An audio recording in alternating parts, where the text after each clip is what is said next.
Coming up, Ice Cube and Clyde Drexler will be here for the Big 3 draft lottery. We will reveal who has the first pick in next week's draft. That's coming up in just a few minutes. Former UCLA coach Jim Mora turned heads last week when he said the Browns should draft Sam Darnold ahead of his former quarterback Josh Rosen because Darnold's blue-collar attitude would be a good fit in Cleveland. This weekend, Mora clarified his stance by saying Rosen was still the best quarterback in the draft, but teams need to work with him. Mora added, quote, he needs to be challenged intellectually so he doesn't get bored. He's a millennial. He wants to know why. Millennials, once they know why, they're good. Josh has a lot of interest in life. If you can hold his concentration level and focus only on football for a few years, he will set the world on fire. He has so much ability, and he's really a good kid. Shannon, what does this tell you about Rosen? Skip, I don't know how I should take this. I don't know if he's trying to compliment him or he's trying to like, guys, you need to be buyer beware. Good question. Because he's like, okay, he's a millennial and he needs to be challenged intellectually. Well, all great players want to be challenged. Skip, I wanted my position coach, I wanted my offensive coordinator to challenge me. I needed to know that they knew more than I did. Because if they didn't, why the hell are you trying to coach me?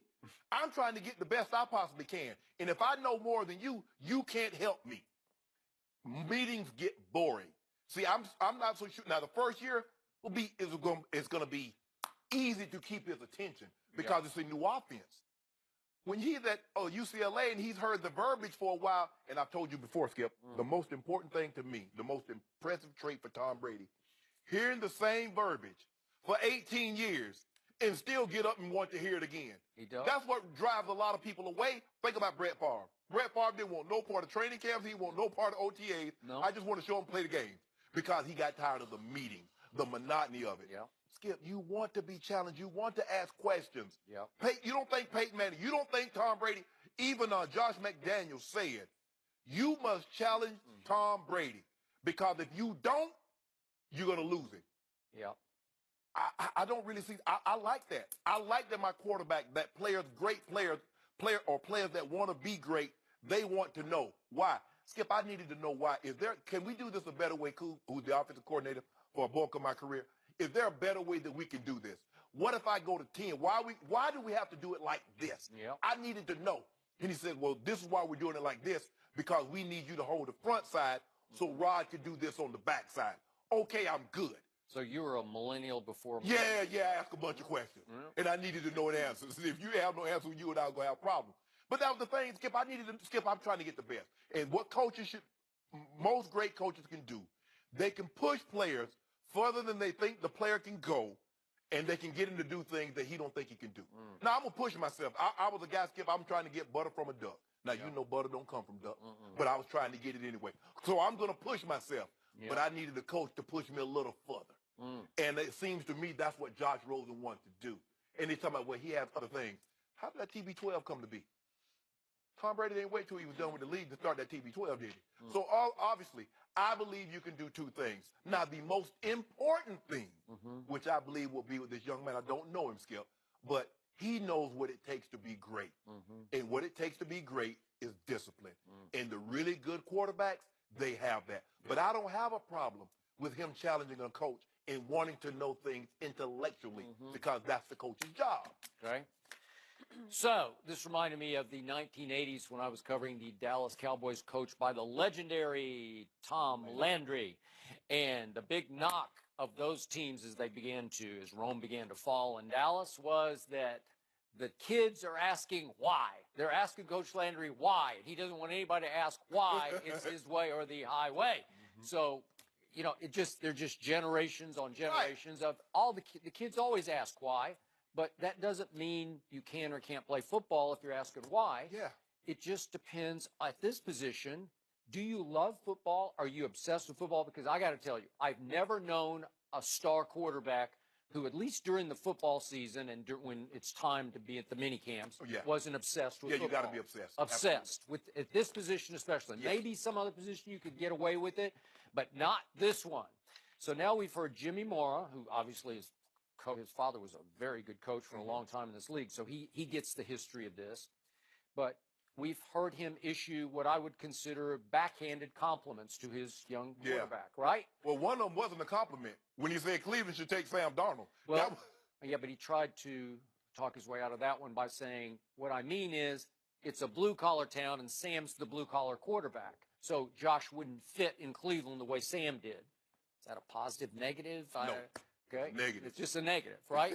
So the sum of all these quotes is, I think the more Jimmy speaks, the more it hurts Josh's draft stock. And this is just me. I've told you from the start, I don't love Josh Rosen. So I'm good with what Jimmy Moore is saying about his now UCLA quarterback, because what I was told is they never really got along. And I asked Jim about that here on this show, and he said, no, it was great. You know, but no, I think they clashed. And I think it was more Josh clashing with Jim than vice versa. Mm-hmm. Jim's pretty easy to get along with. Yeah, he is. He'll very likable guy. Yeah, he's a very likable guy. But Josh has other interests. And Josh, what Jim is saying about needs to be intellectually challenged. You need to keep stimulating to keep him interested in football. That's a problem. Yeah. No, if you're not naturally, authentically interested in football, you're not going to be very good at the next level. I'm sorry, I saw too many games like the game at Memphis where I just don't think he's the mentally toughest kid. That's just me. Here's the problem that I have, Skip, is that I remember back in 1988, and a scout came in there, Bill Davis, our head coach at the time, and the scout didn't know who I was. He said, well, Bill, tell me about this Sharp kid. And my coach said, hell, you ain't going to believe anything I say. Go watch the tape. Thank you. See, when he say something good, oh, that's just a coach speaking positive. But if he says something negative, okay, we got to be careful. You heard what he said. That's the ultimate answer. That's what you should say. So what are we doing? If Jim Moore Jr. says, go watch the tape, well, that's not enough. If he says, oh, man, he's good. He's tough mentally, physically. He loves the game of football. Oh, that's his head coach. What's he supposed to say? Yeah. Now he says this. Everybody's trying to parse his word. My thing is, if he's challenging the coach, okay, coach, I need to know why. Why are we doing this in this situation? You know, I was a situational guy because I needed to, I'm trying to get the best out of me also. But I needed to time up with John. And if it didn't jive with John Elway, my quarterback, we sat side by side. So I'm asking him, what do you think about this? I'm writing it down. So I just raised my head. Well, what about if we ran this at 10? Yeah. What if we did this at 12? Okay. Okay, why am I doing this? Let me run an out instead of an in? He's like, let us think about it. We'll get back to you tomorrow. But they're not trying to keep you interested. No. You're just trying to get better. Right. And I think that's the thing. Well, and that's the thing with him. I hope, Skip, that's what it is with him.